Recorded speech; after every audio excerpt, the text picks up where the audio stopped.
Hello everyone, this is Vicky, the General Manager of Zhejiang Automotive Technology Incorporated.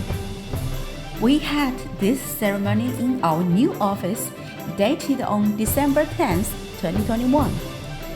After years of deep cultivation and development, we have won a place in the export of automotive and motorcycle maintenance tools and equipment in Europe, North America, South America, Australia, East Asia, Southeast Asia, South Africa, and others.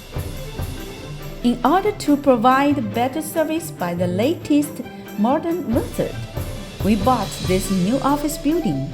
Looking forward to sharing the benefits and development with all of our customers. Here, I have two special thanks to our employees. Thank you for your dedication and efforts. I definitely believe Autotour will make great value to realize bringing more and more extra contributions to our customers.